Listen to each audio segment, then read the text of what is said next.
So, hello everybody. Hi, I'm Becky Walsh. So, hopefully, you're hearing me all okay. How we're going to run this webinar today is if you've got a question for myself or David, or probably both, because we're both going to be wanting to answer your questions, because it's really the reason why we're doing this is you. I'm just saying we could be doing something more, perhaps more stimulating than this cup of tea I have in front of me here with the evening. But we wanted to kind of come together because we've got some live events, myself and David, and people were nagging us and saying, well, why don't you come up to Scotland, or why don't you come to Wales or Ireland? Or I was like, okay, well, we'll just get a tour bus and we'll just travel around the country. So we decided that actually maybe the best way to solve all of this is to do a live webinar where you could get your questions answered on self-love and personal empowerment with me, who I've written a book called You Do Know, because I'm all about self-belief, and David Hamilton has written the book I Help Me, and I will be introducing him in a minute if you're thinking, wow, she's talking an awful lot. So how we're going to run the webinar is, if you have a question, we would love it if you could actually type into the questions box itself. So I'm going to make sure I can see that. And the reason, hang on, one sec. I have one little technical thing. There we are. There's my questions box. Excellent. And my one little technical thing is I can't see my mouse. If you can see the slides. So there we go. So the slides are back up. Slides are not educational slides. They're just some stuff that I actually put together because I thought it would be nice whilst you're listening to our voices to have something a little interesting to look at. So if you've got any questions, then please put those questions into the questions box and we will get to you. And if you can put in your name, that would be great as well, because someone's just asked a question, but it's come up with the word friend. And yes, you are allowed to eat. I haven't looked at the whole of that question, but you are allowed to eat because you're muted. So you can be as noisy with your chewing as you like. You can have barking dogs and you can have meowing cats. We don't mind at all because you're all muted. Becky, the question actually says, am I allowed to eat chocolate at the same time? Well, I'm not so sure about chocolate because I'm just going to get really jealous, you see, because I don't have any chocolate here, and I'm just not going to be happy if I know someone else is eating chocolate and I'm not allowed to. So maybe chocolate is not allowed. No, I'm only kidding. You can eat whatever you like. See, I would say just do it and just don't tell us. Just don't tell us. Aye, that's better. Then all about personal empowerment. You can do what you like. Right. Right. Anyway, enough of me talking. That was David Hamilton, everybody. So, David, do you want to introduce yourself for those who have been living under a rock and do not know who you are? Why, what shall I say? I don't know, you don't know who you are either. My picture has just appeared on my screen. I guess that was you, Becky, that did that. It was me. Yes, it was me. Oh, well, if you get stuck, David, there's a write-up here that you could just read that. Well, I could just read that, but then that would sound really kind of boring. I could, do you know, see in the background of that picture of me, actually, before I introduce myself, what do you think that looks like? I know what that is, you see, because I made it smaller. Yeah, see, that is the edge of the big BAFTA mask. I did a talk last year, a whole day actually, at BAFTA, and it wasn't anything to do with film. It sounds more impressive than it actually was. No, I have a friend who used to be the events manager, or one of the events managers at BAFTA, and was organising many of their big BAFTA events. And she was going out on her own, and so she asked me if I would be her first speaker, and she would host it at BAFTA. So I did a whole day at BAFTA, and so I got my photograph taken in front of the great big mask. But because you cropped it nicely there, you can only see what looks like the edge of a big giant's elbow or something. But anyway, I'll introduce myself properly. That's the main thing. You look so chuffed. Well, I was quite chuffed to be there, actually. And I did do a film screening, actually. My partner, Elizabeth, has a film called The Angel, a short film. So I did actually screen a film, which was really cool as well. So anyway, for those of you who are listening, my name is David Hamilton. And I'm not going to read that exact thing there that Becky's put up. But I'm the author of I Heart Me. I used to be a scientist. I used to work for a big company called AstraZeneca. And what I used to do was build drugs. And when I say build drugs, I actually mean build drugs. It's like a bit like Lego, except instead of using Lego bricks, you use atoms like carbons, hydrogens, oxygens, nitrogens, sulfurs, chromiums, cobalt, iron, all these kind of things. And I used to stick them together in a particular way. I was what you call an organic chemist. So my PhD was organic chemistry. And that basically qualifies you to play Lego with atoms. And so most people like me get hired by big pharmaceutical companies, and our job is to build the drugs that eventually become the medicines. But what interested me more than building the drugs, I mean, I loved the science of that, I really did. But what I loved more was the results of the testing of the drugs, because I grew up with an interest, a fascination about the power of the mind. And so what interested me is when you test the drugs, you have to compare the drug against a placebo. A placebo is a fake drug. So the only way you can show a drug actually works in a drug trial is to give, say, 100 people a drug and 100 people a fake drug. It's called a placebo. And what amazed me is, let's say you give 100 people a drug and 75 people improve, it's not uncommon for out of the 100 to get the placebo to have anything from 30, 40, 50, 60, 70, 73, 74, 75, 76 getting better on a placebo. It varies greatly depending on the nature of the trial, the drug, the doctor who is talking to you at the time. But amazingly, what this shows is just how incredibly powerful your mind actually is. So what you think about the drug was having a profound effect on the biology of your body. So after doing this for 4 years in the industry, I had such a passion for teaching people all about the power that they have within them to shape their health and their life. So I resigned from the pharmaceutical industry. And to cut a very long story short, 8 books later, da-da! Here I am. So that I left the industry actually 15 years ago. No, 14 and a half years ago. So here I am now. So I've chopped out a big portion of the time there because that's just really the portion that you've seen me. In other words, giving talks and writing books and stuff, but I thought I'd fill in the earlier part for you. Very good. So I've got a question for you, David, because I've read I Heart Me, and in your introduction, you're talking about, the placebo effect, and I just find it absolutely, completely fascinating, and I love all of that. Now, it's really taken you on quite a journey to get to the I Heart Me thing. Is there a correlation, in a sense, between self-love and actually being physically well? Because in a sense, if you believe that you're physically well through the placebo, or you believe that the drug is working even though it's a placebo drug, if you actually believe that you are worthy of life, I know that sounds like a really strange thing to say, but some of us don't feel worthy of life. We don't feel perhaps, even good enough to and I know that sounds strange, and I'll tell you why. I'm kind of going into a big existential angst question here, I guess. Because sometimes I look at humanity and I think, my goodness, we're just like a massive parasite on this wonderful planet, just chopping down trees and doing all of these really awful things. Do you think that there's a correlation between actually loving yourself and being comfortable with being human and all of those things? And is it the same placebo effect? Is the same thing working in that way? In some ways, I'd say yes, because I would say there's a correlation between self-love and health. And when I say a correlation, it's not quite as black and white as that. If you take like 100 people or 1,000 people, what you will probably find is a large percentage of those people, there will be a correlation between self-love and general health, well-being and happiness. But when I say, a large percentage, there's always, with any statistics, there's always exceptions to the rule. There's always different things going on in people's lives, which mean it's not always as clear cut as that. But I would say, broadly speaking, I would say there's a correlation between self-love and overall well-being. If you include in that overall well-being, physical health, mental and emotional health, and life satisfaction. But as I said, I'm saying it like this because it's not completely a clear-cut correlation, because, as I say, there's exceptions to the rule. Some people can be ill for a whole host of different reasons that have nothing whatsoever to do with self-love. Someone with huge self-love and inner sense of worth could be terribly ill for a whole different reason, for genetics or something environmental or some other completely seemingly unknown reason.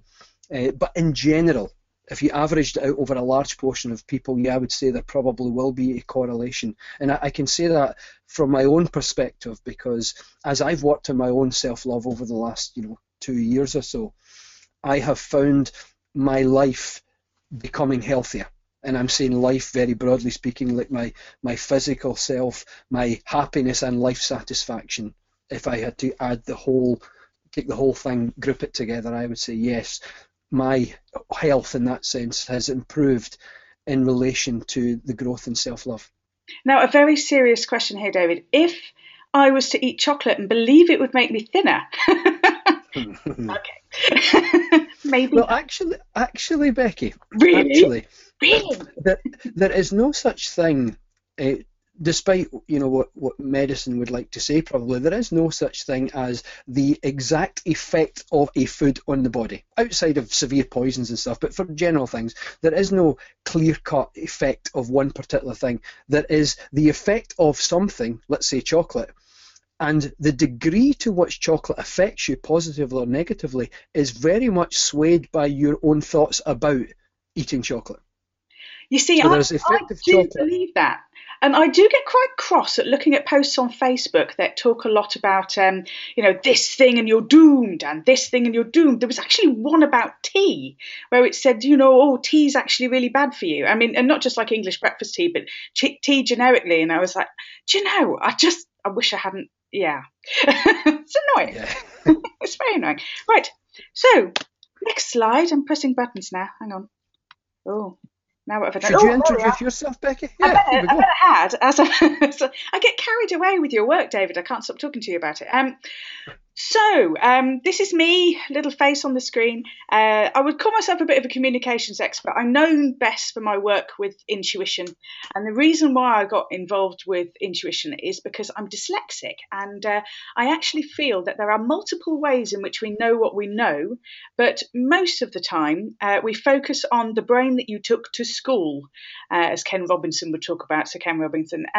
So there's multiple ways in which you know what you know. And there can be somatic knowing. You can know it in your body. For me, I have to, if I see a sign that says wet paint, I have to touch it, just in case that sign's very old and the paint is now dry. Sometimes it's not. I end up with paint on my finger. But I learn through experience, and there's multiple ways in which we know what we know. And luckily, I never closed off that part of myself that had that intuitive knowing. And I then went on to discover how it worked. So I started to discover that there's actually a brain in the gut and there is a brain in your heart. It has a vagus nerve. It's the same as kind of the brain in your head. And I became really fascinated with the things that we feel like we want to move forward to and the things that we feel like we want to move away from. So I typed all of this up, and 75,000 words later, it popped out as the book You Do Know.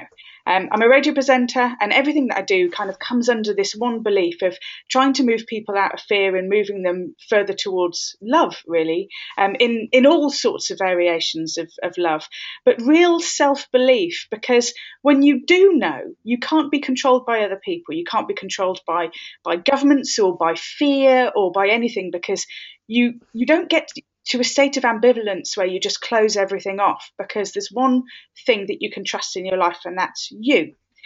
However, I discovered that through teaching, intuition, through years of teaching it, people would come up with this, with like a block point. And the one block point that they came up with was, in a sense, not wanting to step into their power. So they might know that something was true, but wouldn't act upon it. So, I mean, the book is called, Learning to Act on Your Intuition Instantly. But the reason quite often people don't act upon it is because they fear their own power. And when you fear your own power, it's this sense of, if I step into my power, I don't want to be one of those things that start with W and rhymes with anchor.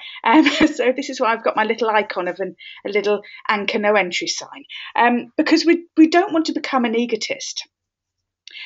But actually, there's two forms of personal power. There's power over, which is egoic power, and there's power to, which is when you can actually empower other people. So if I was to say I'm brilliant at what I do, well, that would just be a fact. But if I said I'm brilliant at what I do and I'm better than anyone else, then that's what I'm talking about egoic power. So there's one thing about being able to believe in yourself and know that your decisions are right. But then there's another thing about being able to step into that conviction and that power and actually act upon it. I think in this modern world, it tends to be more of a faux pas to call someone a liar than actually to be one. And so really what I wanted to teach on this webinar, and through your questions, which, are going to start coming in, we've got a couple, I haven't looked at them yet, but what I really want to teach through your questions, so that this work that between myself and David, the work that we've both studied individually in our passions, can actually be taken by you and applied personally to your life right now. Because there's no point doing it in kind of it being a vague generalization. It's got to be quite personal to you. And this is what's known as integral learning. It's learning that you can take and you can apply it to your life right now, so that it's not a vagary of, oh, wouldn't it be nice in an ideal world if we could actually step into our power? And where this comes from me is because I didn't step into my power. It wasn't just a case of being, dyslexic and therefore being called stupid at school, because my school didn't believe in dyslexia at the time when mine was diagnosed. It wasn't really diagnosed. It was kind of like, your daughter doesn't apply herself, equaling lazy. And she's not that bright, equaling stupid. And I was in the special needs groups at school, and just all sorts of things that made me kind of really just believe that I didn't have a voice that was worth hearing. And so for me to have gone from that place to being a public speaker, and even just speaking to you now on this webinar, something had to give where I stepped from being unconfident. An ex-boyfriend, I met up with him a couple of years ago, and he said, "You were always so malleable." I thought, what a wonderful word, malleable. But in my early 20s, I was malleable. If you told me that you liked Duran Duran, I liked Duran Duran too. If you told me that you liked Wham, I liked Wham too. And let's face it, the two were non-negotiable at the time. So you couldn't like both. So in a way, I really feel that when you actually step into your power, it's one of the most important things that you can do, because it shifts the way that everybody treats you around you at the same time. So this is why I wanted to do this. So do ask your questions, and I can explain as we go how that came about. David, have you had a look at the questions? Because I missed them. I have. There's one question here from Susan. I just had to answer the front door. Did I miss a definition for self-love? No, you didn't, Susan. But if you want a definition of self-love, I would say, broadly speaking, self-love is like an inner sense of your own value or worth. And when I say broadly speaking, it's because that inner sense of value or worth impacts so many different areas of your life. So for example, when you have a healthy self-love, so a healthy inner sense of value or worth, you tend to be kind to yourself, you tend to have more self-respect. So in other words, you don't give your power away to people unless you're being kind. You tend to have more self-confidence. That also manifests in you, positively in how you handle yourself in your career. So you tend to manifest more money, or you earn more money, or you don't lack the confidence which gets in the way of your career or your finances. It also, this inner sense of value or worth also impacts on the nature of your relationships. So it impacts how you respond to things said or done in a personal or a business, a friendship or a business relationship. So broadly speaking, self-love is an inner sense of your own value or worth. But it does, and as I say broadly speaking because it does impact on so many different areas of your life. So I hope that is useful to you, Susan. So David, can I ask, when I was growing up, it would be kind of like, don't make yourself out to be more than what you are, because I'm from the north of England. So just a translation of that is, don't make yourself out to be more than what you are. And this, how is there a line between self-love and narcissism? Because certainly it was a definite message that I heard a lot was don't show up as being a big person. Don't kind of put yourself out there into the world, because someone's going to knock you down. So it's best to kind of like stay under the radar. So I guess I'm asking you two questions there. Is one, how do you get over things that you were told in childhood about not shining and not loving yourself? And also, how far is it between becoming narcissistic and self kind of if that's a word? Yeah. Well, I know what you mean, because when I was growing up, I grew up in a small village in central Scotland, and I know some of the listeners here have probably heard of Banknock.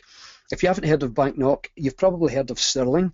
So it's about 9 miles from Stirling, close to Falkirk. Bonnybridge, in fact, Bonnybridge is the UFO capital, I believe, the UFO capital of Europe, twinned with Roswell, so I'm told.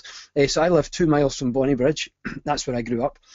And in the village, it's very in the village of Banknock, it was the attitude was if someone was showing off, if someone was seemed to be showing what they're capable of, people would say if she was chocolate, she would eat herself, or he was chocolate, he'd eat himself, or don't get too big for your boots, kind of thing. Yeah, so yeah.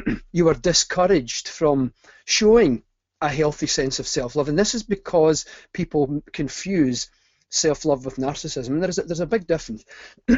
Narcissists can have very high self-esteem, but very low self-love, and herein is the difference between self-love and self-esteem. Now, if you've been to some of my talks and workshops, you'll know that I often use the terms interchangeably.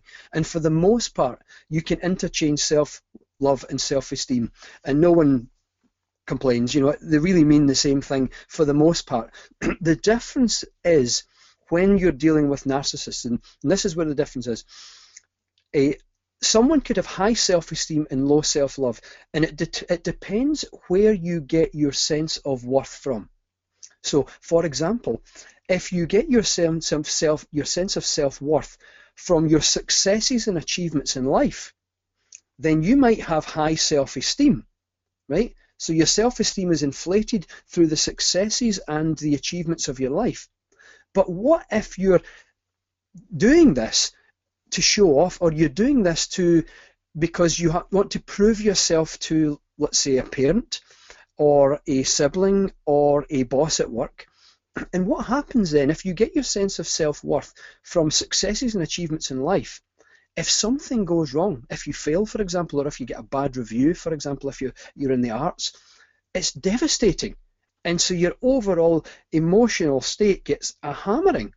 So what that means is you have high self-esteem but low self-love.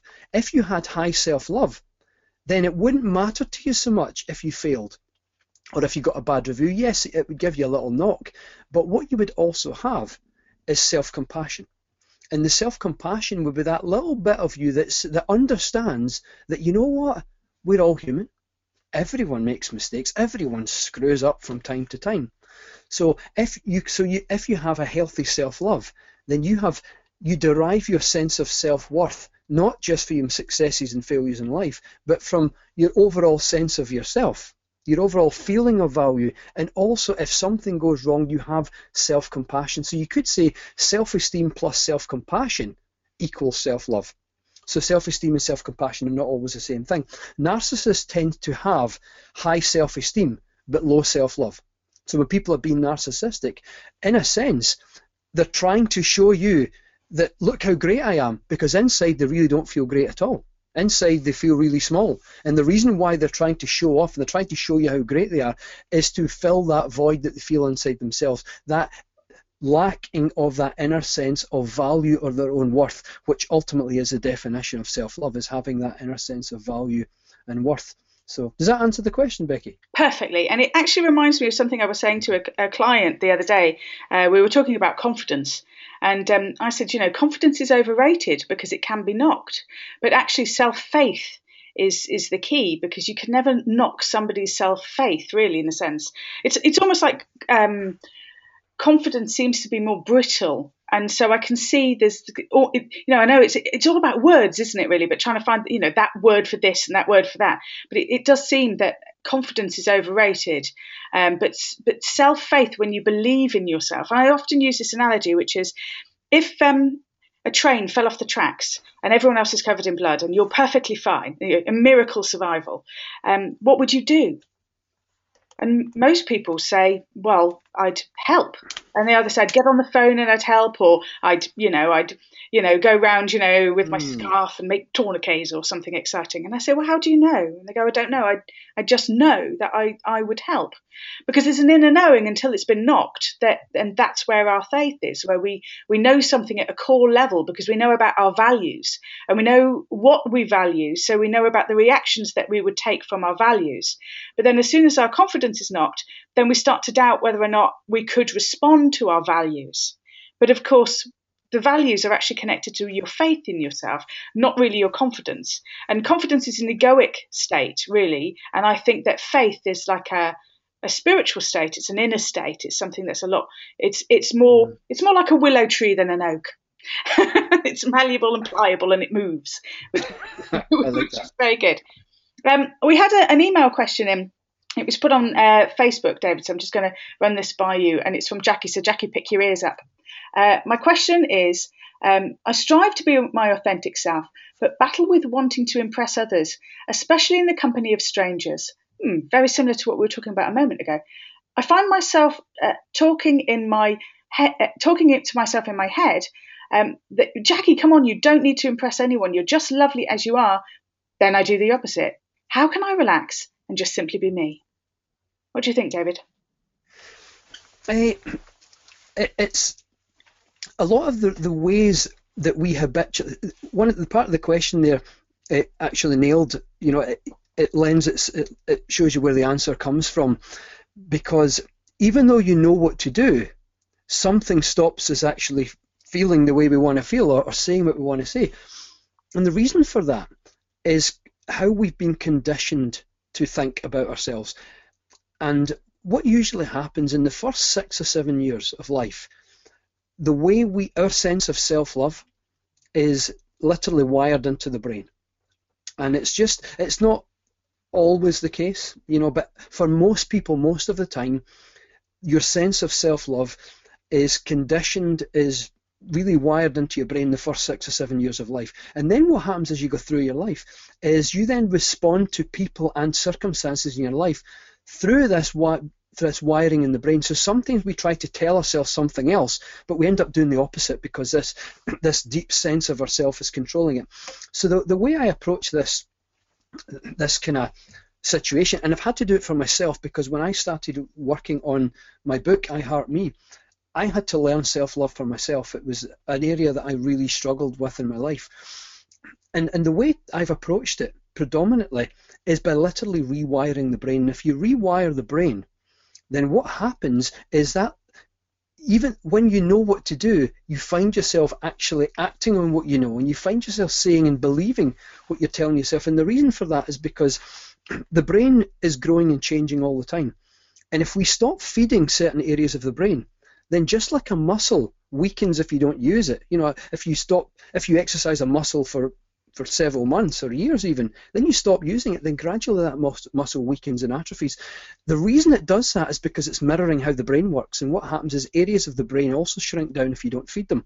So as we learn to think about ourselves and behave in a different way, then we actually rewire the brain. One of the exercises I'll share with the listeners on this webinar is one of the ways we can do this is to become aware of our body language. And if you become aware of your body language, particularly in situations where you find yourself lacking in self-love, then what you're doing is you're actually targeting the areas of the brain that are controlling self-love. And what happens if you keep doing this, keep being aware of your body language, keep being aware of your body language, keep being aware of your body language, what you do is you start to rewire the brain.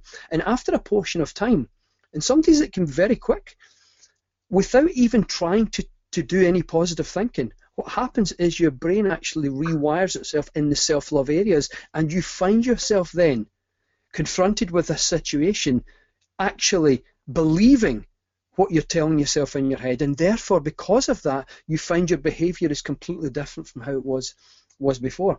So Jackie, I will actually, before we finish this webinar tonight, I will actually share that simple technique with you also. Now that you understand how it works, I'll actually tell you how to do it. So before we finish this webinar this evening, I'll actually show you simply how to do that. So I hope that helps. Brilliant. Right, I will remind you of that. I'm going to hold you to your promise. Now I'm going to do this little unprofessional thing because I've lost my mouse. So there we go. Hang on. Right. I'm back again. Okay, good. So I should have asked you all to close your eyes whilst I did that, and it all looked a little bit strange. So I'm looking at Leanne's question. but for the very first time, because I've literally not been able to see it up until this point, and I've now lost my mouse again. What is the core of making poor food choices affecting health despite having good nutritional knowledge, i.e., knowing how to look after yourself but not acting on it? Oh, it's interesting because, I do this thing on how your body knows things. And there's a little experiment that I do where it's a double-blind experiment in a sense. I put a fizzy drink, I won't mention which one, but it's brown. And I put that in a bottle, and then I put that bottle in an envelope, and in exactly the same shape and size of bottle, I put water in another envelope, and then I label them A and B. And what I do is I get participants to close their eyes and just hold one of the envelopes with the bottle in it over their heart area. And your body will move, usually it's forward towards the water, and it will move backwards towards the Coke. And so, in a sense, your body knows what it is that it wants. Now, when you're kind of like looking at why we make bad food choices, even though we know that we shouldn't, we act upon it. And I'll tell you, Leanne, I am probably quite guilty of this myself, having just thinking about the Haagen-Dazs that is in my freezer that is calling me, and I can hear it and already. But I think that has, I think for me, food is about nurture, and it's got so many different connotations, not just like addictively, craving sugar, for different reactions that has in the brain, or different energies and things that we kind of pick up. We move from one part of the brain to the other around about 3:30 in the afternoon, so we start to sort of feel tired. And sensible cultures will go and have a little cat nap. And then many of us wake up at exactly the same time, kind of like 3:30, 4 o'clock in the morning, when the brain goes from the doing, fixing, sorting and achieving part of the brain, the left hemisphere, and kind of slightly, at 3:30 in the morning, it moves from the right hemisphere, which is the passive stillness and being side. It's your reflective side and your emotional side, and it moves over a little bit into the left hemisphere to prepare you for the day. And some of us will wake up at that time and get kind of busy and do other things, and then some of us will it might be in the afternoon that you start craving coffee. So the body and the food is responding to all sorts of different things. I think one of the hardest things that you can do, and that probably what causes addiction more than anything, is the voice in your head that beats you up when you do something that you believe that you shouldn't be doing. And somehow that seems to propagate wanting to do the thing even more. So then you end up having this kind of dialogue in your head between the inner critic that's saying, I can't believe you're going to eat that, blah, blah, blah, blah, blah, blah. And then the part of you that is almost like the inner child starts to rebel against the inner critic and then goes, well, I'm going to do it anyway. And in actual fact, we kind of end up playing the parent-child scenarios out in our own head with ourselves, where you want something and your child self says, I'm going to have it anyway. And your critic self says, no, you shouldn't, you da-da-da-da-da. And sometimes the technique that I usually use for my own brain, and one that I teach clients to do, is to create another archetype in your head. So you can have the critic on one side and maybe the child on the other, but maybe embody a coach, like anyone that you know that's really good. So when I have to make difficult phone calls, I sometimes imagine that I'm Angelina Jolie about to go and speak to the UN. And I even, and David sort of teaches this as a kind of like a technique, but I'll even sit in the same way that I imagine Angelina Jolie to sit. My shoulders back, that curve in my spine at the bottom of my back, my head held high with this position of I can make this phone call. So she's now become an archetypal character in my own mind. So in a way, if you can find somebody that you admire an awful lot, or some coach that you know, or even make a mood board of people that you think have that quality of somebody who can be a mediator between your inner critic and your inner child, and actually have that dialogue. So it might be, look, I'm going to allow myself to eat this now, but I'm not going to do it later, or I'm not going to allow myself to eat it now, but I will eat it later. It's a little bit like NA and AA, where they say, tomorrow I'm going to drink, or tomorrow I'm going to take drugs. And then, of course, the next day you say exactly the same thing, and it keeps going like that. We need to kind of moderate ourselves in some way. How would you're probably going to come up with a great answer to that, David. How would you answer Leanne's question? No, I totally agree. And I would also add to that, like, even though we make, we know what to do, we don't always do what we know. And especially when it comes down to food. And even when we know a lot of stuff, this often comes down to self-love for a lot of people. Now, I talk about 3 stages of self-love.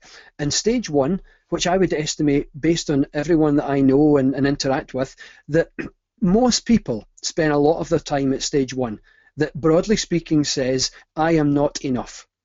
And then we move on to stage 2, which says, I've had enough.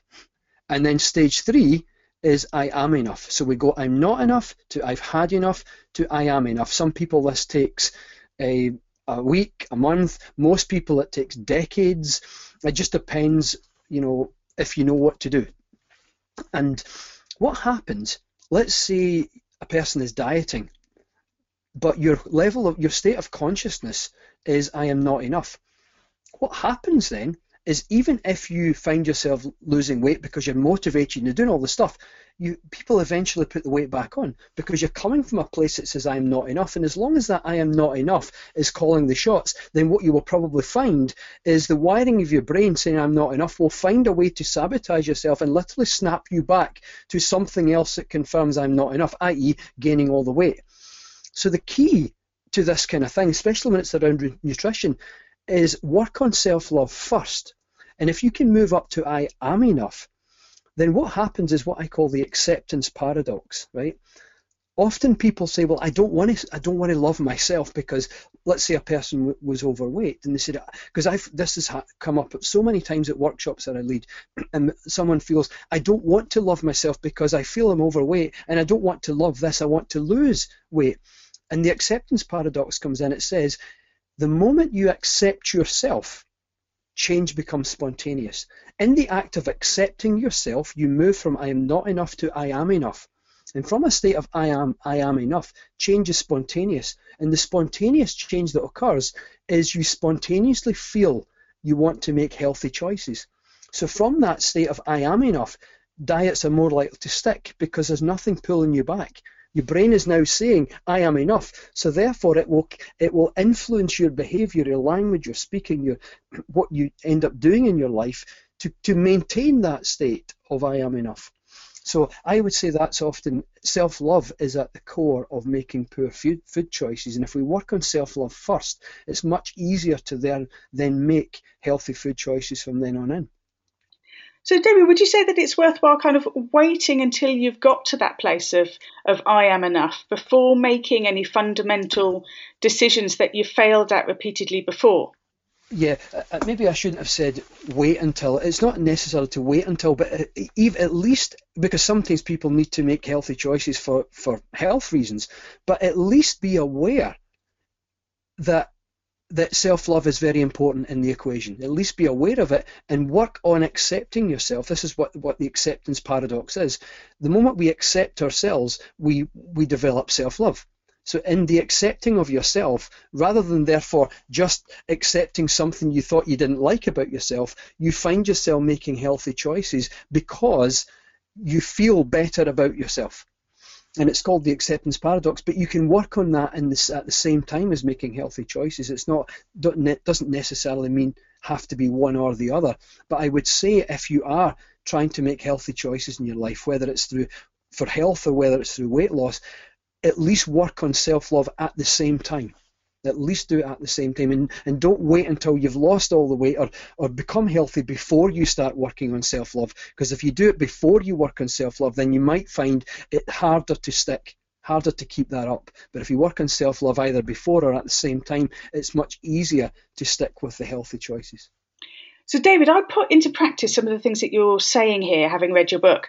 I have a really, really good friend of mine who is extraordinarily attractive. She's just stunning.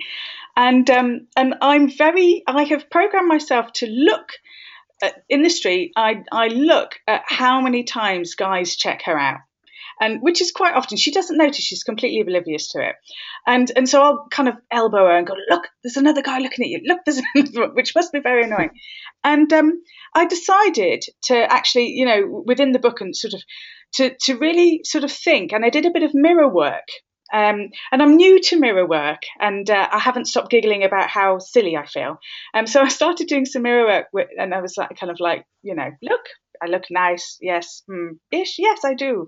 And so I was out with my friend, and suddenly I didn't even deliberately choose this, but I actually started to notice how many guys were checking me out, and my level of perception. And this is something, I mean, we've got a side up about Anita Mujani, and there was a talk that you gave with you were on stage with Anita. It's Anita's workshop, and one of the exercises that she set was to look around the room and see anything in the room that's red.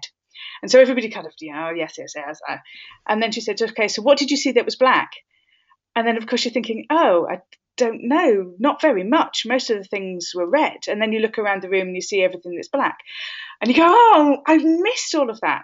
So you really, when you perceive, when your perception of yourself changes, you actually change how you feel about your own weight anyway. You actually change how you feel about your own body and the things that you like about yourself and the things that you don't like about yourself, because you stop focusing on things that you need to change. And I know we're all fans of self-development, otherwise we wouldn't be here. And I actually really enjoy finding things that's wrong with me, so I've got something to fix. It's kind of like a self-help hobby, and so, there's another problem. Oh, it's like, it's like the self-help sort of, what's that thing when people just read symptoms of things and always find all of these things that are wrong with them.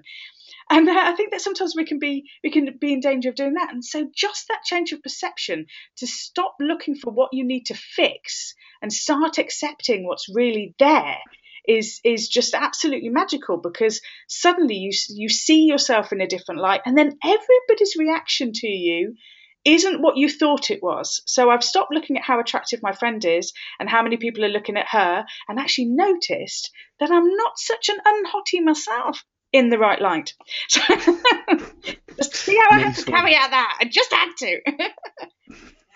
I love it. That's really good advice, actually, Becky. That is really, really good advice. It's like the comparisons we make with other people, the more we compare ourselves downwardly to other people, the harder it becomes to feel good about ourselves.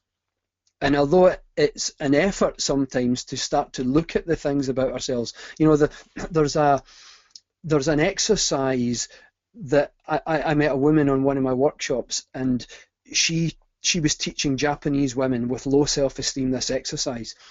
And it basically involved, at the start of the week, they had to pick between one, two, or three things about their body that they liked.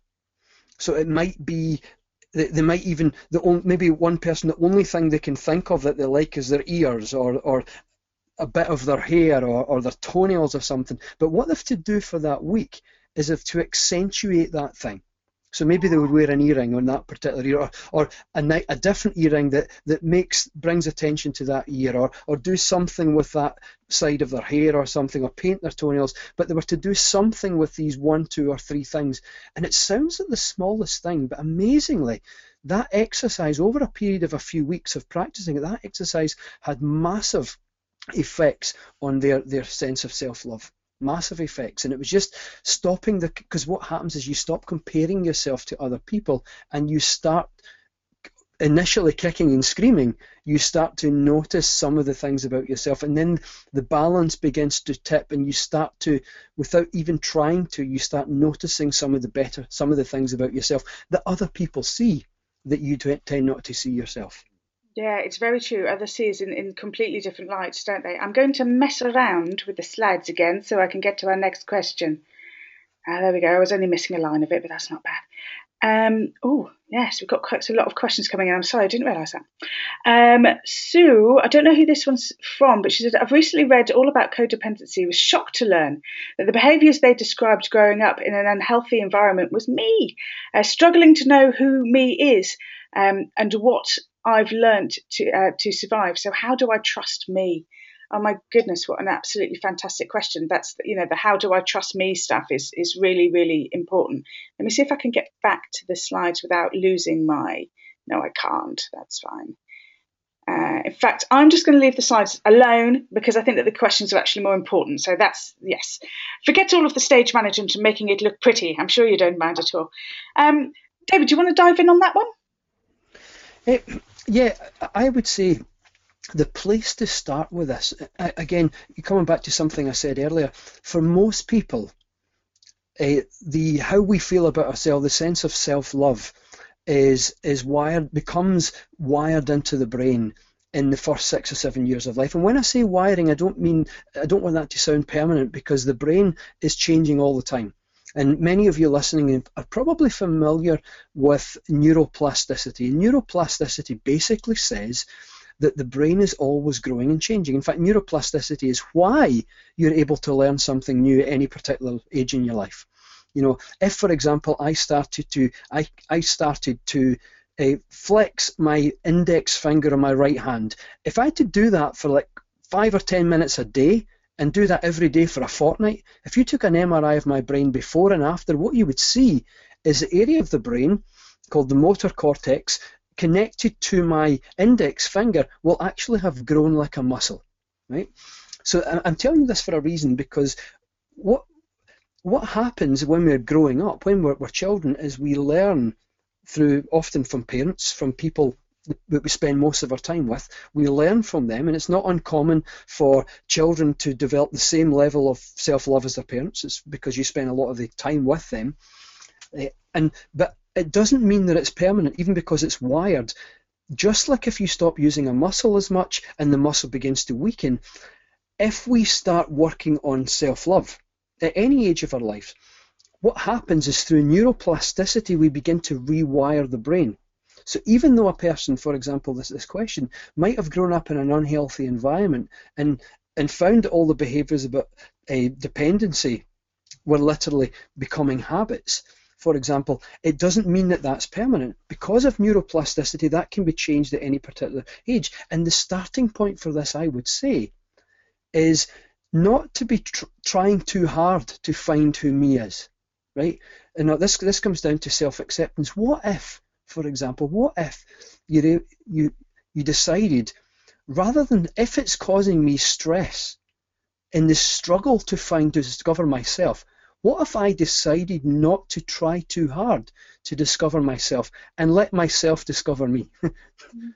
That sounds like a really weird thing. But what I mean by that, this is where it comes back to this acceptance paradox. If you quit the struggle and say, look, I need to find myself, I need to know who I am, if you find that stressful, then it's a struggle. So the idea is to say, okay, what if I was to decide to lay off myself for a while and let myself, who I am, begin to come out of me? What you will find when you release the stress prevents you from seeing who you are.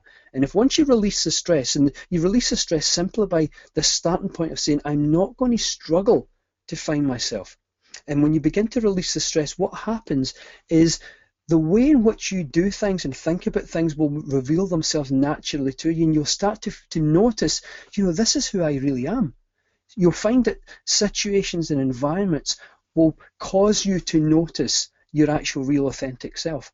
And it really just starts with stopping the struggle, stopping that I need to find myself now, almost like you're making a demand of yourself, because that immediately creates stress.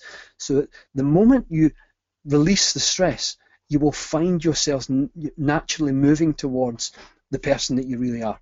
So that's what I would say. Lovely. I love that. And just to piggyback, I also hear in what you're saying there is that there's a desire to find yourself so that you can actually create a separation from self and other, so that the codependency, so that you can kind of not be codependent, so that you can feel like you've stepped away and that you are your own person and your own energy and your own, and all of those things. And I think that the fundamental things that are never codependent, and I've had codependent relationships, but the fundamental things that are never, ever codependent. I mean, mine was just like, it was one of those real stereotype ones. It was an ex-boyfriend of mine who I was involved with, who had drug-related HIV problem, not HIV, drug-related. He was a crack and heroin addict, and so he really, that's the typical kind of addict and codependent relationship. Textbook in a sense, and you become completely submerged in somebody else's energy and their life, and you, in a sense, being a bit in service to that. Now, obviously, it's different if you're growing up and there's a codependency that you've been either in that environment of. And when you step back away from that and you bring yourself back to yourself, you find that your values, your core values, really are the things that separate you from other people. And your values can change. So, I mean, I've got, say, 3 core values at the moment, which are freedom, love, and authenticity or honesty. And those 3 core values are so fundamentally important to me that if I meet somebody who doesn't share those core values, then, to be honest, I know that something's going to go wrong at some point, or they're going to disappoint me, or this just isn't going to work out in that way. So find and write down what your 3 core values are. And then if you're worried that you're in a codependent situation, just ask yourself if the people that you are worried about share those 3 core values, because the chances are they don't. Because you find that your core values are something really connected to a real, authentic you, that there is a depth to them, that there is a depth to values. So when you get back in touch with that, you'll probably find that you're not as codependent as perhaps you think you are. But I totally agree with David. Don't struggle to try and do anything, and trying to struggle to find you, because if you struggle to find you, by the time you find yourself, you'll be outrunning yourself again, because there's nothing more certain than change. So whenever you try and actually find who you are, you kind of outrun yourself. So because we're always adapting and growing, and the minute you kind of arrive at your destination of self-knowledge, you realise that you are so much bigger than you ever anticipated yourself to be. There is so much more of yourself to learn. There is so much more potential. You are so much greater than you possibly could imagine, that you suddenly go, blimey, I thought that iceberg stopped there. So I'm sorry that you've had that experience growing up, but it doesn't define you. You get to reinvent your own past. We all do that as we get old. We just reinvent our past and what it means. Just always make sure that you're the hero in your own story. And can I add an extra kind of example? It's not exactly the same thing, but it's very related to this, that I was in a hurry to love myself. When I first started working on writing I Heart Me, I proposed it to Hay House, my publisher, like I do with all my books, and usually I will suggest that I'll write a book in about 4 or 5 months, and that's normally what it takes me, 4 or 5 months, cover to cover, and that's all the scientific research that I tend to put into a book. And I decided to go for it, even though I knew that writing a book about self-love the reason why I chose to write this book is because I knew that I would learn self-love for myself, because I knew inside that it was something I really struggled with self-love. And I thought, well, this is great. I'll write the book in 5 months, and in 5 months I will love myself. So I hurried away writing the book, and I submitted it to Hay House, and they handed it back. And I had a meeting. I was asked to come for a meeting with the MD of Hay House, Michelle Pilley. Now, I'm going to tell you something on this webinar that I have not revealed to very many people, but Michelle sat me down very kindly, and she said, we really can't accept this book as it is. She said, if we release this book as it is, it will be very damaging to your career. Whoa! Yeah. Now, I'm being completely honest here. And this is because I was in a rush to love myself. The whole process became stressful. And this comes back to what I said earlier about the acceptance paradox. I explained to Michelle that one of the reasons why I hadn't made enough progress at this point in myself is because I was trying to love myself by a certain date. So like the deadline for the book, the first version of the book, the deadline was June the 13th, right? June the 30th, 2013. It took me a year and a half longer to actually finish it. But my deadline was the 30th of June, 2013. And I said to Michelle, the problem I have is it's like I'm trying to write a book on self-love, and it's like saying you will love yourself by the 30th of June 2013. So I was putting all this pressure on myself to love myself by a particular date. And what Michelle said to me there was just brilliant. Something Hay House I don't think had ever done. And she said, okay, no deadline. Go away and take as long as you want. Now, that was an amazing thing to do, because normally there's so many people who have jobs to do. The process of publishing a book, actually there's a lot of people who play a role in a publisher's office. There's a lot of people who have to plan all their times so that they can fit every individual book in. It's a very complicated process, and this is why it often takes so long with a publisher. And Michelle said, take as long as you like, no deadline, just come back to me at some point in the future where you think you can pick up the book again. I know it was amazing. The moment the pressure was off, that Michelle said there's no rush to do this, and I knew there's no rush, there's no hurry now to love myself, so there's no stress about it. I wasn't trying to find myself really fast. The moment I knew that to be true, that there was no rush, no pressure, growth became spontaneous. This is why I've written about the acceptance paradox, because the moment there was no pressure, my growth in self-love became really rapid. And for the first time, I noticed, over the next couple of months, I noticed a massive progression in my inner sense of value, because I wasn't blocking it with the stress of trying to find the inner sense of value. The inner sense of value found me because I wasn't in a hurry to find it. And this is why I wanted to share that particular story. Although it's not an exact answer to the question, the theme of it is answers a lot of similar questions. So I've not shared that exactly, that conversation I had with Hay House with very many people. So I just felt it was I just felt it was appropriate if I was really honest, because you asked a very honest question, and I felt it required something honest from myself as well. So I haven't shared that with very many people. That's exactly what happened in my conversation with the MD of Hay House. So now you know that I have had a book rejected in the worst possible manner that you could think of. But look at what happened, though, because I'm now immensely proud of the final version of the book, despite the fact it took me a year and a half later. And maybe I shouldn't have said despite the fact, because I'm very proud of what eventually transpired, and because eventually when the book actually was finished, it was written from a perspective, from the stage 3 of self-love. It says I am enough, whereas the very first version of the book, I tried to write it from I am not enough, to try to find myself. But actually, by taking the pressure off myself, I moved towards I am enough, and then I was able to write a book from experience rather than trying to find myself in the art of writing it. I think it's a lovely story, David, and thank you for sharing it, because it does take guts to share that kind of thing. Because in the world of kind of, I don't know, speakers, authors, all the rest of it, we're all expected to have gleamingly white teeth and no issues. And I think it's really great to actually share that we're all just on a journey exactly the same as anybody else. But I do have gleamingly white teeth. Anyway, Sarah's asked a really great question. She was saying, adopting the viewpoint that we're all one when it comes to working on self-love, do we need to work only on, well, I'll just paraphrase it a little bit, but what she's basically saying is that there's an idea, and this idea kind of comes from A Course in Miracles, which is really interesting, that we've got the Marianne Williamson side up. But she's saying, that if we're all one, why can't do we also have to work on loving terrorists, or, scary people, narcissistic people who have bad nasal hair? Do we have to love all of those people as well?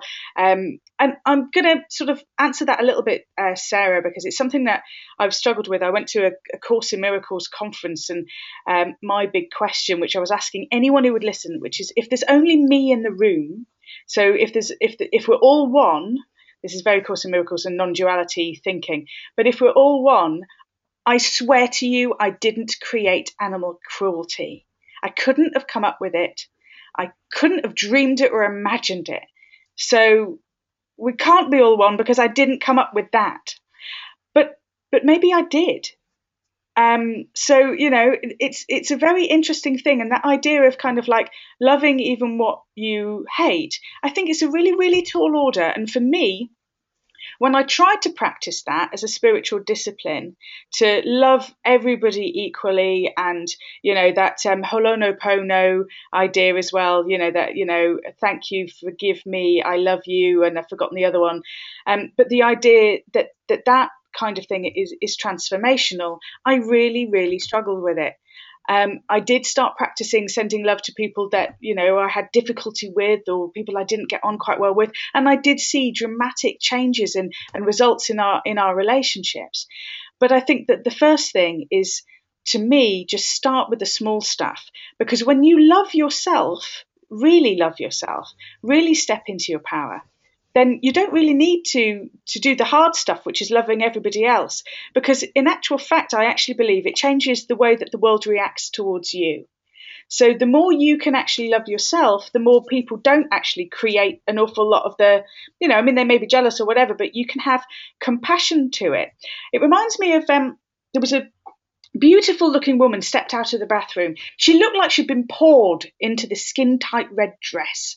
And there was me and 5 other women watched her walk out of this bathroom. And we all had a girl crush all at the same moment. We all just went, wow.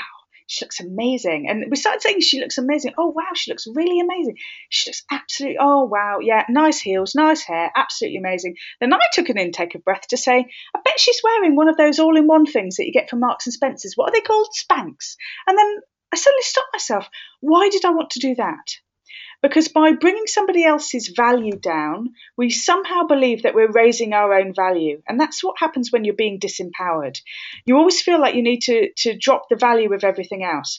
When you step into your own value and you step into your own sense of self-worth, the way in which we view, it's like there's no effort in loving terrorists, or there's no effort in loving, because we don't need to weigh things up against ourselves. So you don't need to say, that's got more value than me, or that's got less value than me. So we don't have to kind of go, oh, I'm being incredibly spiritual because I'm really loving that awful, stinky person. I'm being amazing. It's like, to me, and this is just a personal opinion, it's a little bit sort of controversial, because I would love to get to that state where I was in a place of non-judgment and I was loving everybody all of the time and nobody got on my nerves and I'm floating on a cloud or something fantastic. But actually, I'm in a physical body, I'm in a real world, and stuff gets on my nerves, and I forgive myself and love myself for being irritated. So for me, that's the best I can ask of myself, and I think it gets, if you, Sarah, can do that, but to me, I think it's not sustainable for me personally. I haven't met a single human being for whom that is sustainable for, and I have interviewed all of the big top spiritual speakers. It may be okay for Eckhart Tolle, not met him, but I don't know anyone who can really stay at that point of elevation for myself. So I think start with yourself and the rest of it becomes easy. That would be my thought on that. What do you think, David?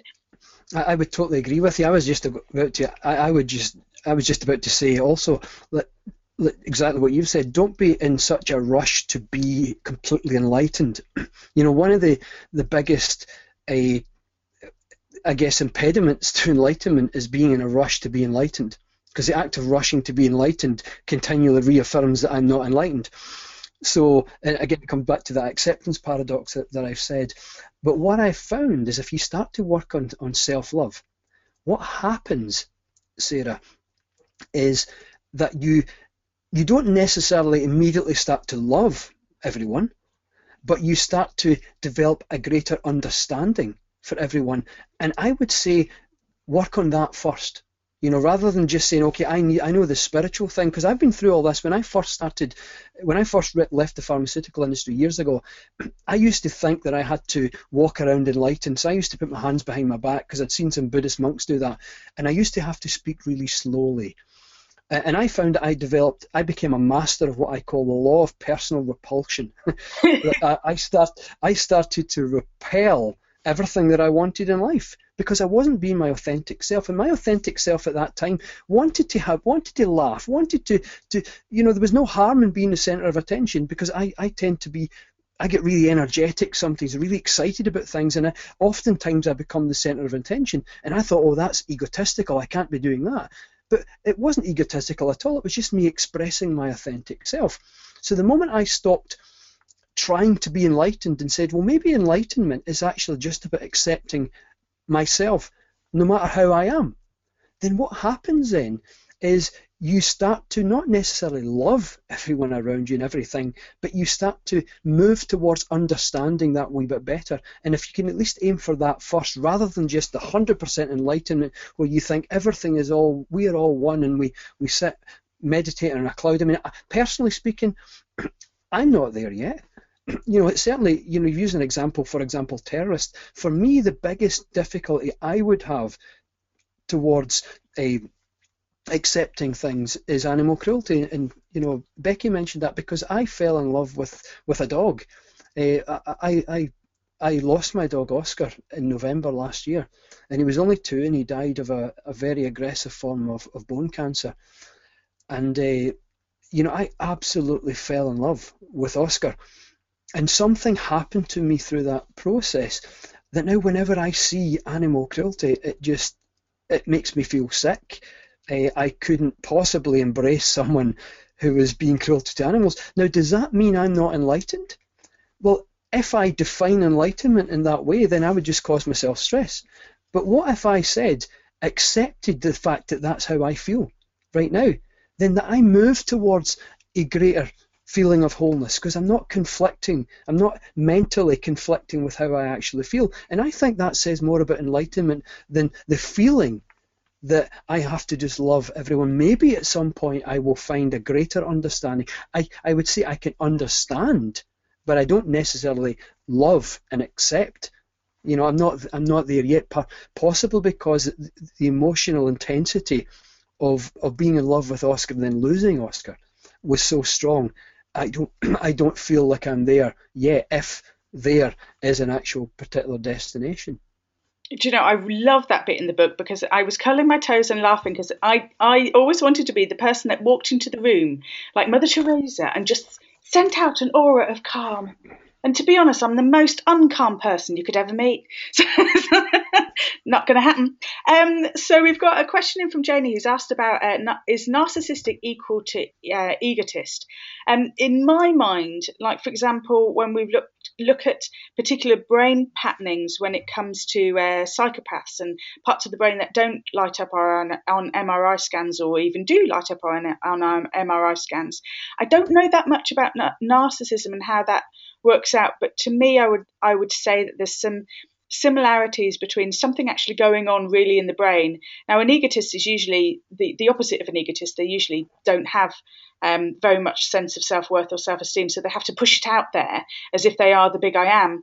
Whereas a narcissist can sometimes pull other people into their life story by needing people to think that they're amazing, and it can be a little bit complicated. So I hope that helps, Janie, because I personally don't think that the two are the same, but I am not an expert. Shall we see? So there's another one from Jane. What is the authentic self? Ooh, that's a good question. Do we not change slightly in different circumstances and people? The ego changes. The archetypal characters that we create to deal with different sets of circumstances change. So right now I'm in my teacher self, so that's my archetype of the teacher self. But this isn't completely the authentic me. I'm being authentic with you. This is me, but this is an elevated teacher-esque version of my authentic self, if that makes sense. What do you think of that, David? Yeah, I would say, Jane, it depends on where you're coming from. And let me give you an example, right? So the question is, do we not change slightly to suit different people, different circumstances, people? Yes, but it depends where you're coming from. Let's go back to my 3 stages of self-love. So stage 1, I'm not enough. Stage 2, I've had enough. Stage 3, I am enough. When I was operating mostly from I'm not enough, then I found myself changing to suit circumstances and people. But I was doing it out of fear that they don't like me or that they won't accept me. Now, I would say I spend much more time, not all the time, I still get my challenges, but I spend a lot more time at stage 3, I am enough. And I still find myself changing slightly to suit different circumstances and people. But I'm not doing it out of fear that they won't like me. I'm doing it out of sensitivity and empathy. And it looks, to people watching, it looks like the same thing, but it's completely different. The difference is where I'm coming from. So in other words, I might find when I was at stage 1, you will probably change to suit circumstances and people out of fear. It will be because you need people to like or accept you. But at stage 3, when you have a healthy sense of self-love, you will probably find yourself still changing to suit circumstances and people, but it's done out of kindness, sensitivity, or empathy. It reminds me of that old saying, before enlightenment, Carrie would carry wood, chop water? No, carry That's a miracle. chop wood, carry water. After enlightenment, chop wood, carry water. In other words, it's the same thing, but it's completely different. What's completely different is what the place within myself that I'm coming from. So I hope that answers your question, Jane. And the reason I wanted to give you that example is because I know this from experience, and because some people have said to me, I've seen you behaving like that before. You've not learned anything about self-love at all. And this is the answer I gave. Yeah, I'm behaving. To the outward observer, I'm behaving exactly the same. But my reasons for behaving in that are completely different. I'm no longer doing it to get people to like and accept me. I'm doing it because this particular situation calls for sensitivity or empathy. And I might be empathizing on purpose so that I can understand someone so that I'm better able to help them. So the reasons for doing are completely and absolutely different. Lovely, love that. Could I pick up? Go on. Yeah, could I pick up this next question? Yes, this one's over to you, so you can read it out. That's great. This is from Donna. Hi, Donna, Dr. Donna Hoffman. I've been in touch with Donna already, actually, about my course Placebo School. And Donna's asked, do you think there's a correlation between lack of self-love and autoimmune conditions where the body attacks itself? If there's a correlation, could acquiring more self-love reverse the condition? I would say so, Donna. And the reason I'll say that is because when I was working on my self-love project, I started to notice that a lot of people with autoimmune conditions, I started asking people who had autoimmune conditions, do you tend to be harsh on yourself? And this isn't an absolute same for everyone, but I noticed a lot of people with autoimmune conditions tended to be self-critics. If you had to say on a scale 0 to 10 who's harder and more critical about themselves, then people with autoimmune conditions tended to be scoring really high. And as I said, there's some people with autoimmune conditions who are not like that at all.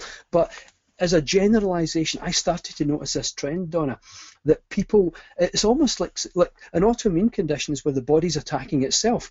Isn't that an amazing mirror when ultimately the person, I'm attacking myself? You know, and if you're attacking yourself mentally, emotionally, then it seems to be in those cases that maybe the body, the immune system's attacking. So here is what I've discovered. If you let the antidote to self-criticism, the antidote to self-criticism is self-compassion. And here is an amazing thing about self-compassion. Research shows that compassion and self-compassion is actually correlated with the activity, meaning the health and fitness of the vagus nerve. Now, the vagus nerve is a vital component of the immune system. And to answer this question kind of quickly, the more we work on compassion for others or compassion for ourselves, the more we tone up the vagus nerve. It's like you're taking your vagus nerve to the gym. In other words, the vagus nerve becomes much fitter, much more healthy. And here's one of the major roles of the vagus nerve. One of the major roles of the vagus nerve is to reduce inflammation in the body. In fact, there's a thing called the inflammatory reflex, and the inflammatory reflex describes how the vagus nerve actually controls inflammation. Now, we all know what inflammation is. If I cut myself, it becomes red and inflamed, and that's a vital part of the immune response. But inflammation also occurs on the inside of the body, like in the blood vessels. It's a side effect of lifestyle and mental and emotional stress. But the vagus nerve actually controls inflammation. In other words, if it wasn't for the vagus nerve, inflammation would just get out of hand. But it turns out that the ability of the vagus nerve to control inflammation in the body is correlated with compassion. So as we work on compassion and self-compassion, so we improve the vagus nerve's ability to control inflammation in the body. And you could almost think of inflammation in the body as a mirror of inflammation towards ourselves. So coming back to the autoimmune thing, if a person is a self-critic, then you could say that is like inflammation towards yourself. Emotional, I'm inflamed towards myself. It's a mental and emotional inflammation towards myself. Perhaps a mirror being inflammation towards yourself inside the body. So an autoimmune condition, as I'm attacking myself mentally, emotionally, so the body somehow seems to be attacking itself. So I would say that that people with autoimmune, if they worked on self-compassion, and there's many ways we can do this. You know, I recommend practice of the Tibetan Buddhist meditation, the loving kindness meditation. Now, I have to say there's no research on this. This is just something I've noticed in my work over the last couple of years. There's no research that's been done on this. I'm putting it out there for people to try, but a few people have commented in the past that they're finding improvements. That a practice of the loving kindness meditation, which you can find if you Google it, or it's in iHeartMe as well, I describe it. You start with, I am filled with loving kindness, I am well, I am peaceful and at ease, happy and free of suffering. And then you say this, you do it 3 times, and 3 times for a loved one. You think of a person, may such and such a person be filled with loving kindness, be well, peaceful and at ease, happy, free of suffering, 3 times. Then a neutral person, then someone you consider a difficult person, then everyone in the world, or all sentient beings, may all sentient beings be filled with loving kindness, be well, peaceful and at ease, happy, free of suffering. What you're doing is you're cultivating a deep sense of compassion for yourself and projecting out towards other people. There's other self-compassion exercises I recommend as well, but that's a very powerful one. It's very gentle as well. And what you'll find is, with an improvement in self-compassion, what you will probably see is an increased efficacy or fitness of the vagus nerve. And I would guess that for some people with autoimmunes that might have a positive effect. But as I say, there's no research been done on it, Don, as far as I know. But I would hazard a guess that if people really practiced self-compassion, then you might see some positive changes with autoimmunes. So thanks for your question. It's a good one. Is this a good opportunity, David? Because there's a question from Debs, which I think caveats into an exercise that you were going to teach. Yeah. So Debs has said, I don't get the body language thing. If I keep lowering my head in front of someone, just need to observe it. So and Jackie's a few more questions down saying thank you as well. So tell us about that exercise. Right. Well, Debs, the answer is yes, but not just once or twice. You have to be almost relentless with it. And what I mean by that, let's say if someone's happy, then what happens is you smile, right? When you're happy, you smile. Now, you don't smile because you think, I feel really happy, I better remember to smile. You smile automatically. It's a reflex reaction. The reason it's a reflex reaction is because the muscles that control the smile on the face, there's 2 major muscles that control the smile on the face. It's because those muscles are connected to the emotional circuits of the brain. Similarly, if you feel anxious or frustrated or angry, you get a tension in your face. The muscles that pull your eyebrows together, it's called the corrugator supercilii, tenses. Similarly, your shoulders tense and go up. Now, again, you don't stop and say, wait a minute, I feel really angry or frustrated. I better remember to tense my face and I better remember to tense my shoulders. It's a reflex reaction because the muscles controlling those emotions are connected to the emotional circuits of the brain. So coming back to self-love, when you find yourself in an environment when you're lacking in self-love, which might manifest itself as giving your power away or being submissive, which seems to be what you're suggesting here, or lacking confidence, what happens is you wear all over your body, you wear it on your face, you wear it on your body exactly how you feel in that instance. So your body language is presenting you, it's presenting how you feel about yourself. So the key with this exercise is to notice that you're doing it and then correct it to body language that says, I am enough. Now, this takes a wee bit of pre-practice. Now, what you do, and this is what I'd encourage you to do, is get up in the morning, and the first time you do this, stand in go into a quiet room. It might be the bathroom, it might be somewhere quiet that no one can disturb you, and practice standing, and then practice walking, moving around in a way that says, you know what, I matter, I'm enough, I'm worthy, I have value. And play pretend the way a child would do. Like if you were a child pretending, then how would I stand if I feel I am enough? I have value and worth. And how would I walk? And what you will probably find is that your spine goes straight instead of your spine curving, which we often do in environments when we're lacking in self-love. You'll find your spine will go straight, your shoulders might go back, and your shoulders will also drop. There's no tension in them. What you will find is your head will look right ahead. Now, the key to this exercise is practice.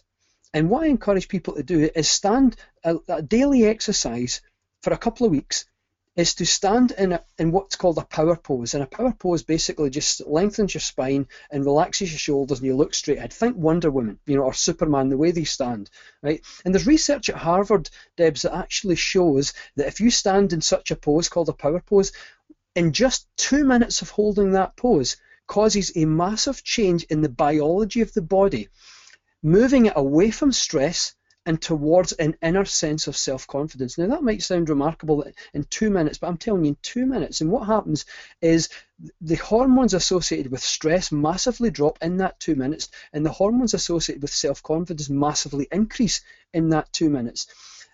And so what happens if you practice that every morning, not only are you causing a change in the biology of your body, but you're also teaching your brain that this is what I do when I'm filled with a sense of I am enough. And then what you do throughout the day is you catch yourself as often as you can walking or interacting with people, and you become aware of your body language. And each time you catch yourself, it might be once, twice, or 10 times in a day, you correct your body language and you lengthen your spine, drop your shoulders. And what's happening now?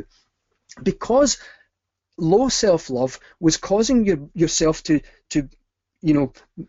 lower your head or to contract your shoulders or curve your spine, because when you're lacking in self-love and you do these body language things, you find yourself curving your spine and tensing your face or looking down. That's because how you feel about yourself is pulling on those muscles. So by correcting those muscles, what you're actually doing is you're surgically targeting the area of the brain at that moment that's controlling your muscles. You're surgically targeting the area of the brain controlling self-love in that environment. So by correcting yourself time and time and time again, you start to rewire that brain through the phenomenon I called earlier neuroplasticity. In other words, remember I said that if I had to flick my little index finger like 15 minutes every day for a couple of weeks, then what you would find if you took scans of the brain is the area of the brain connected to my little finger will have massively grown like a muscle. So if you correct your body language to body language that says I am enough instead of I am not enough, which is what happens when you do lower your head in front of someone, if you correct your body language time and almost relentlessly over a period of a couple of weeks, what you'll find through neuroplasticity is you will be surgically rewiring the areas of the brain controlling self-love. It's a very, very powerful exercise. And I'm speaking from experience because this is one of the things I did, because one of my major approaches to self-love, because it's difficult for some people to access the kind of spiritual thinking of it, but everyone can do so. Everyone, or almost everyone, can do something different with their body. So it's an easy way to get around having to try positive thinking, having to try and access the deep spiritual questions about worthiness and all that kind of stuff. If you work on your body language, you rewire the brain, then what you find as you're rewiring it is the insights come to you, and you're no longer having to ask someone else, what would I do in such and such a thing? How should I think? The insights come from you because you're wiring your brain, and that causes you to feel differently about yourself. Great stuff. In fact, so that's the exercise. I think it's brilliant. I think you might have answered our next question, which is Kerry. She is a therapist herself, and she's discovered that under the root cause of an awful lot of what is going on with her own clients is the fact that they are really not believing that they are worthy of self-love, and also they're struggling logically to be able to feel it emotionally. Is there anything that you want to add to Kerry from what you've just said? Yeah, as well as what I've just had, I would also go back to the answer I gave to Donna, which was self-compassion is, a really powerful antidote to self-hate or self-forgiveness. Self-compassion and self-forgiveness are two similar but different things. But if we work on self-compassion, and as I say, you can do the loving kindness meditation. For that, there's another exercise, which is a version of what you described earlier, Becky. I call it your inner Buddha, where you take 3 coloured pens, and if you find yourself in self-hatred or self-criticism, you take one of the coloured pens and write down what the self-critic or the inner part of yourself that's filled with self-hate is actually saying, and then take a different coloured pen and allow the part of yourself that feels hurt to respond, and allow them to have a dialogue, and then take the third pen And that's your inner Buddha. That's your higher self, your wise part of yourself. And allow your Buddha to address both the critic and that part of you that feels hurt.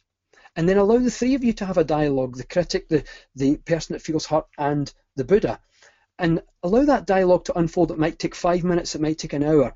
But allow the Buddha to get the last word. And that exercise is very, very powerful for teaching you to notice the voice of the inner Buddha, that deep, wise, compassionate part of yourself. And with a wee bit of practice, you notice that voice more often, and it begins to replace that part of yourself that's filled with self-hate or self-criticism.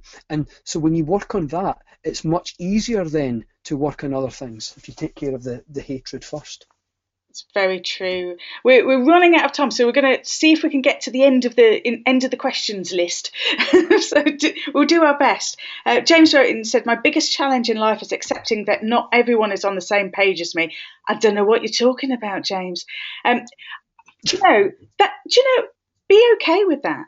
Be okay with the fact that you can't accept that everyone's on the same page as you. Because I tell you one thing, James, you are conscious of that, and to actually be conscious of it.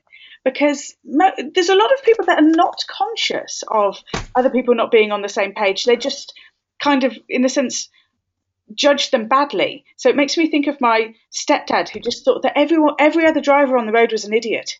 So of course he saw idiots everywhere.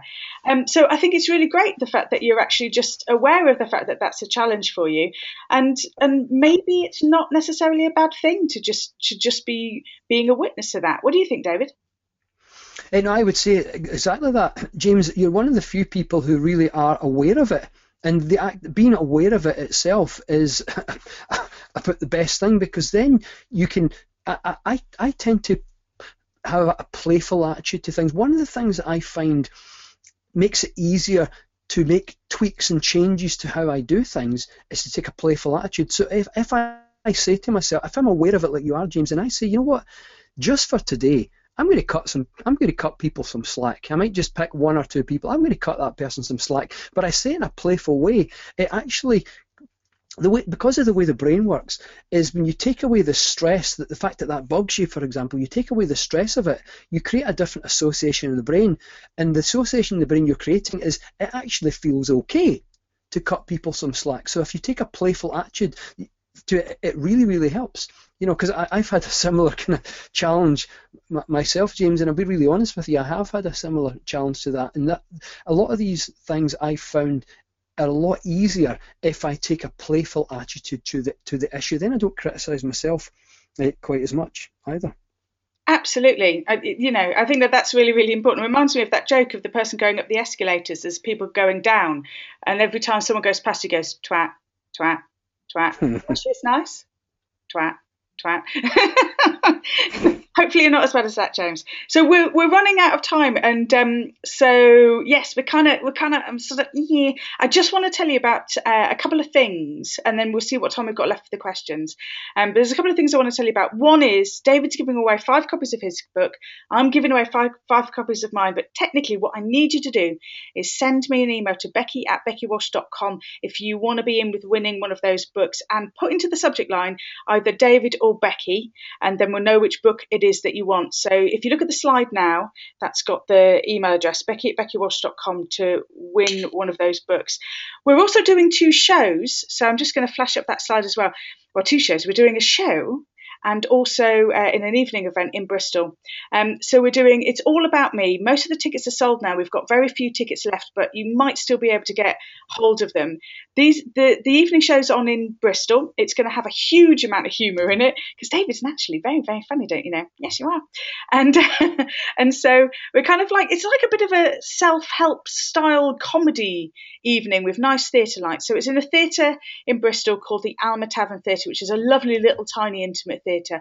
If you can get along to that, that's going to be on the 6th of June, and we would absolutely love to see you. And the very next day, we're doing a workshop, which is Self-Love to Self-Awesome, a day of shameless self-realisation, where we're going to be teaching you a lot more of the practical tools that you would need. The reason we've put them together is if you want to come over to Bristol and stay overnight and actually do both of the events, we just think it would be a nice thing to do. Bristol's a really lovely place. And if you book for the workshop, Self-Love to Self-Awesome, within the next 24 hours, say about 8:30 tomorrow night, we're going to chuck in a free copy of David's book, which you can collect on the door, but it's only available for the next 24 hours. The tickets are on Eventbrite. I can post you a little link to that in a second.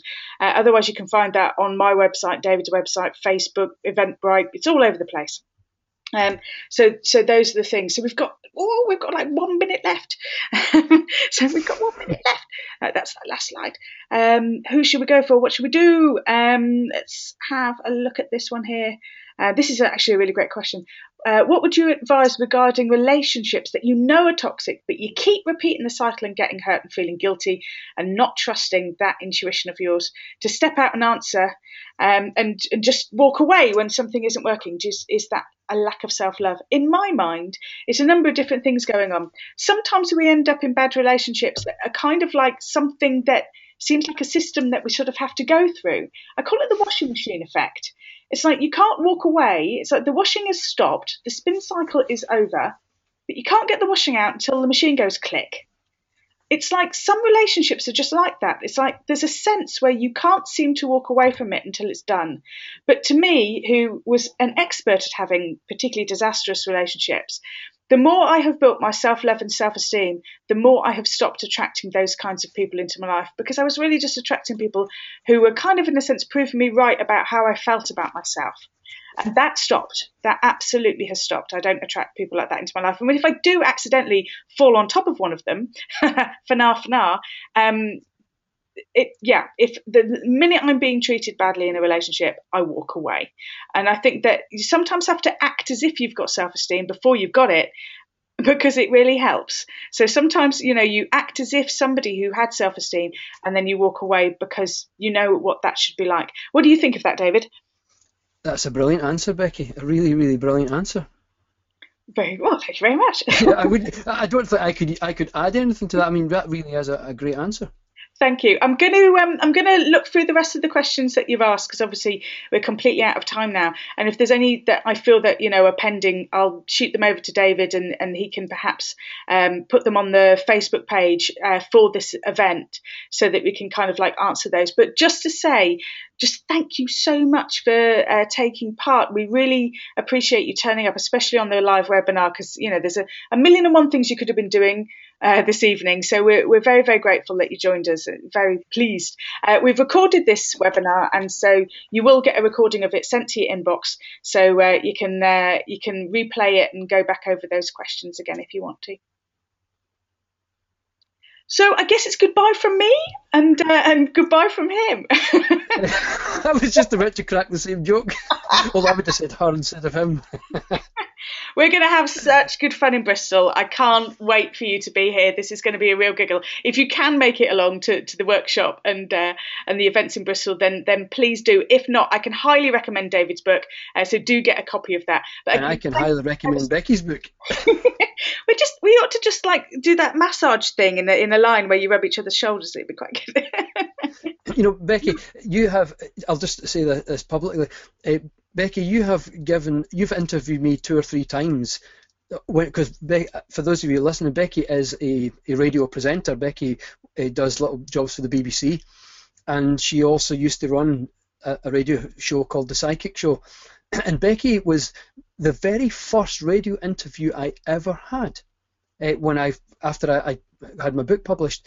And it was one of the best interviews I've ever had. And Becky's interviewed me a few times over the years. And if I had to give scores to everyone, I would say Becky's probably about the best interviewer I've ever had of all the hundreds of interviews I've done over the years. So there's, Becky, a public admission of how great I think your interviewing prowess actually is. But you're just as good a teacher as you are interviewer. So I can't wait to be sharing teaching with you in these two events. Oh, thank you so much, David. That's really sweet of you. Yeah, it's all true, of course, but thank you ever so much. See, you need to soak up this appreciation and say, "Yo, Becky, yeah, I deserve that adulation. Damn it, I'm really good. I'm enough," and all that kind of stuff. And I'm so enough that I'm going to go off and have a glass of wine after this. Oh, celebrate. Do you know? I don't know about me being psychic, but you're absolutely right. Absolutely, yeah. That's my. See, I do know. You do know, exactly. You do know. Must have read that book. Thank you ever so much for joining us. We hope that you catch up with us again in the future. Please let us know what you thought of the webinar. We would love to hear from you. And thank you ever so much. Okay, take care. Bye-bye. Bye-bye. Have a good night.